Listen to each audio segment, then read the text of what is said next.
Hey YouTube, Twig here, bringing you all an update to my Watt Yu-Gi-Oh! Deck profile for November 2024. For those of you that don't know, the Watts are a kind of direct attack control deck that focus on summoning out some different Thunder Watt monsters to the field, with a good majority of them being able to attack directly, and then being able to keep these low attack Watt monsters safe from our opponent until they dwindle down their life points to nothing. We got some new Watt support back during Age of Overlord, but since then I've adjusted the deck just because we've had some cards limited, like Goes in Match, since the last update. So I figured an update was definitely due just to stay up to date with all the different plays that we can do with the deck. So without further ado, let's go ahead and get started with the deck profile.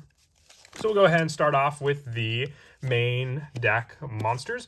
For our Watt monsters, we're running 3 copies of Watt Cobra. It can attack your opponent directly, and when it inflicts battle damage to your opponent by a direct attack, you can add 1 Watt monster from your deck to your hand. So it's surge power. You can even add another Watt Cobra off of Watt Cobra himself, and just have access to the good majority of our other Watt monsters. Being a 1000 attack by monster that can attack directly, it can really, add up the points the more Watt Cobras you have on the field. But we also have other Watt monsters that can attack directly. Another one being our Watt Tuna. This is the newest monster in the addition to the Watt deck. With this card, it can attack directly. You can only use each of the following effects of Watt Tuna once per turn. At the end of the battle, if your monster inflicts battle damage to your opponent, you can special summon this card from your hand. When it inflicts battle damage to your opponent by a direct attack, you contribute this card on the field and 1 or more non-tuner monsters from your hand and or face on the field to special summon 1 Watt Synchro monster from your X deck, whose level equals the total levels of the tributed monsters. So it's a quicker way to get out your different Watt Synchro monsters that we run. We have a good variety of the Synchro monsters, but Tuna being the tuner monster to use for that play just helps with that setup depending on the Watt monsters that we may also have in our hand to be able to use.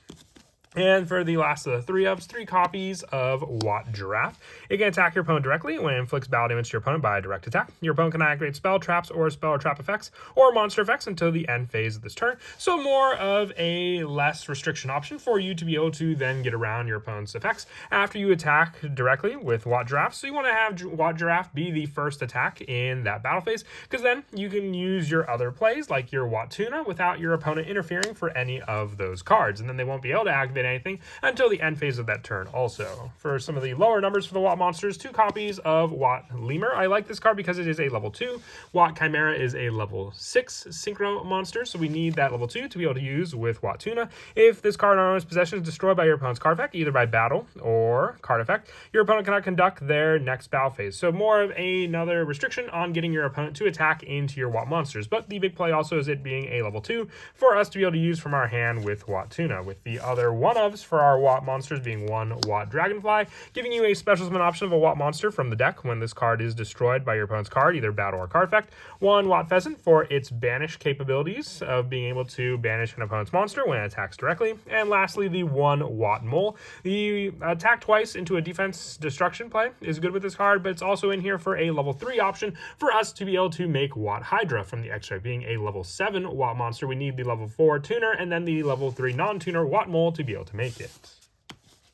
And then the only non-Watt monster I run is the 3 copies of Thunder Seahorse. This could also be Ash Blossom, Enjoy Spring, or Infinite Impermanence if you didn't want to run the additional search power that Thunder Seahorse can provide. Just being able to discard it to then add 2 Watt monsters of the same name with 1600 or less attack from your deck to hand. It's search power. That's why I really like this card in the deck. But once again, if you didn't want to run it, you could always swap it out for a hand trap option also.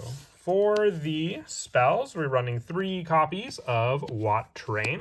Add Watt cards with different names from your deck to your hand, except for Watt Train, up to the number of Thunder monsters you control with different names. During your main phase, except the turn this card was sent to the graveyard, you can banish this card from your graveyard to special summon as many Watt monsters as possible with different names from your hand. So you can get those search options and then just set up your Watt play on the field depending on the search that you go for, and then with different names as well. So you could set up cards like Cobra and then Watt Giraffe, and then from there, that is a 2200 direct attack to your opponent with those monsters alone. And also 3 copies of Watt Kingdom. Your opponent can activate card effects of a monster that activate when it's normal or special summon while in the same column as this card or a Watt monster you control. You can target 1 Watt monster you control, special summon 1 Watt monster with a different name from your deck, then lose life points equal to the special monster's attack. Also, you cannot special summon for the rest of this turn except for Thunder monsters. But it's one of those control cards that we use in the deck, being able to limit the normal or special summon effects of your opponent's cards cards, and they have to play around the columns that we have on the field with either our Wat Kingdom in it or our Wat monsters. More of the limitation of making our opponent attack, we're running 3 copies of Messenger of Peace.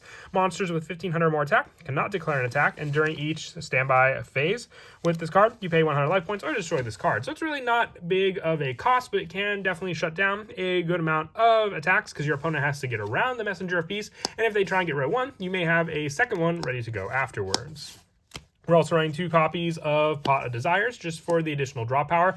There are a lot of cards we could banish and then not really affect our play. There's not one key card that we need, so this card just provides more draw power for us, along with 2 copies of Triple Tactics Talent just for any of our opponent's monster effects that they may try to use to interrupt our Wat setup plays. This can give us more draw, or even one of our opponent's monsters, or taking away one of their own resources, with some of the other one-ups for the spells being 1 copy of Monster Reborn and the 1 Pot of Prosperity. More resource grab from the graveyard for us to be able to reuse cards, and then more search for a particular card we may need.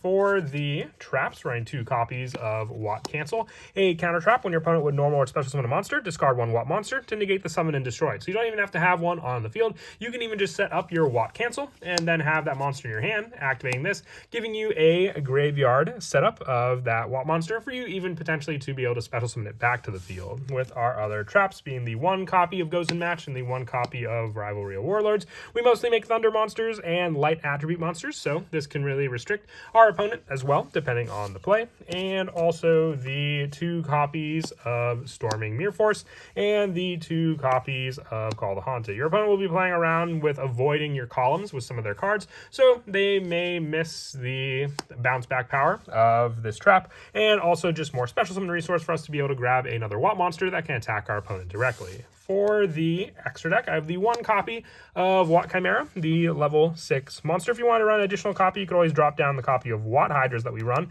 If this card can attack your opponent directly, and when this card inflicts battle damage to your opponent by a direct attack, place 1 random card from your opponent's hand on the top of their deck. So it's basically like a Yatagarasu for the Wat Chimera deck. Getting rid of those resources, it is a 1400 attack by monster, so it can get around the Messenger of Peace play as well. With 2 copies of Wat Kyuki. This card can attack directly when it inflicts battle damage to your opponent by a direct attack. You can shuffle both 1 Wat Tuner from your graveyard and 1 face-up non-tuner Thunder monster you control into the deck, and special summon 1 Wat Synchro monster from your extra deck except for Wat Kyuki. So then this just grabs more and more Synchro monsters for you to be able to use. The big weakness with this card is it does have 1600 attack, so it can't get around the Messenger of Peace, sadly. But also 2 copies of Wat Hydra, the level 7 Synchro monster, a little more difficult to make. That's why we have the Wat Mole, as I mentioned before, for that synchro option. And you could always drop down one of these copies of this card to add in a second copy of Wat Chimera if you wished. It can attack directly, and when it inflicts battle damage to your opponent by a direct attack, choose 1 card from your deck, remove it from play, and add that card to your hand during your second standby phase after activating this effect. So sort of like a gold sarcophagus effect for the Wat tech also. More of our generic lineup being the 1 copy of Barricade Board Blocker, 1 Nightmare Phoenix, 1 Nightmare Cerberus, 1 Lena the Light Charmer, 1 Hip Hoshinengen, and then also the 1 copy of IP Masquerena and the 1 Nightmare Unicorn, with our Xyz monsters being the 1 Dark Rebellion, the 1 Baguska, and the 1 Zeus. If you wanted to try Bujinte Tsukuyomi instead of Dark Rebellion, you could always replace that for more of a light option with discard draw power. And then as for some of the go-to plays in the deck, the big setup especially is just our added play for our Wat Cobra, Wat Tuna setup, with this card being able to, at the end of the damage step, if your monster inflicts battle damage to your opponent, being able to special summon your card to your field, and then using the hand from hand or face on the field. So you can attack with your Wat Cobra, then after that damage is inflicted, summon out your Wat Tuna, attack directly with Wat Tuna, and then from there, you can go for the synchro play using your Wat Cobra and your Wat Tuna to get out your Wat Kyuki onto the field, and then being able to use this card, being able to shuffle both 1 Wat Tuner and 1 face-up non-tuner Thunder monster you control into the deck to special summon a Wat Synchro monster from your X deck, except for Wat Kyuki. So with this card having an additional direct attack, you already have the additional damage for 3,400 total, but then if you have that option for the shuffle back power with your Wat Tuna, you just need that additional synchro monster to be able to use as that resource, so 1 additional monster on the field to then be able to get out your additional Wat monster for that attack. So then you'll have the repeated direct attack of your Wat monster and then that synchro capability using those cards also. But that is it for the deck profile. I hope you all enjoyed. Like I said, just a deck that I wanted to update with some of the changes made since the last video that I made with the Watts as the main focus. And until next time, please don't forget to leave a like and subscribe, and Kira Twig out.